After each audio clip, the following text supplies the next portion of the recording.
అశ్వారావుపేట నియోజకవర్గంలో రోజురోజుకు కాంగ్రెస్పై వ్యతిరేకంగా మారుతోందని మాజీ ఎమ్మెల్యే నాగేశ్వరరావు అన్నారు. భద్రాద్రి కొత్తగూడెం జిల్లా అశ్వారావుపేట మండలంలోని బీజేపీ కాంగ్రెస్ పార్టీలను వీడి మాజీ ఎమ్మెల్యే నాగేశ్వరరావు ఆధ్వర్యంలో 15 కుటుంబాలు బీఆర్ఎస్లో చేరాయి. కాంగ్రెస్ వాగ్దానాలు కార్యకర్తలందరూ చూశారని, ఇచ్చిన హామీలు నెరవేర్చలేదని వారు ఆరోపించారు.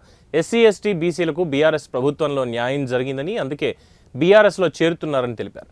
బీఆర్ఎస్ నాయకుల్ని ఎలాంటి ఇబ్బందులకు గురి చేసినా తాను అండగా ఉంటానని మాజీ ఎమ్మెల్యే నాగేశ్వరరావు హామీ ఇచ్చారు.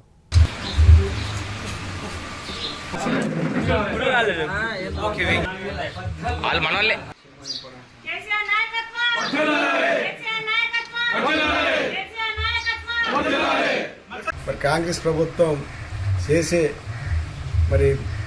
వాగ్దానాలు చూశారు మన కార్యకర్తలు ఏంటి అన్ని పార్టీ వాళ్ళు. అదే రకంగా బీఆర్ఎస్ పార్టీ ఉన్నప్పుడు అన్ని రకాలుగా చిన్నకారు రైతులకి, ట్రైబల్స్కి, ఎస్సీ ఎస్టీ బీసీ మైనారిటీలకి అందరికీ బీఆర్ఎస్ పార్టీ కాపాడిందని అందరూ మీ పార్టీలోకి వస్తామని ఆహ్వానించడం జరిగింది. మేము ఈ పార్టీలోకి వస్తాం సార్ అని అంటే ఇక్కడ ఎంపీపీ గారు, మోహన్ రెడ్డి గారు, మన నవీన్ గారు, మన ఇక్కడ ఉన్న కార్యకర్తలు అందరూ రావాలి సార్ అంటే రావడం జరిగింది. అదే రకంగా మహిళలు కూడా ఎంతో ఉత్సాహంగా పార్టీలో జరగడం జరిగింది. అదే రకంగా మీ కాలుగుడానికి ఎటువంటి ఇబ్బందులు లేకుండా మీరు ఎటువంటి పరిస్థితుల్లో కూడా మీరు ఎప్పుడు ఏ నిమిషంలో మీరు ఫోన్ చేసినా మీకు నేను అండగా ఉంటా.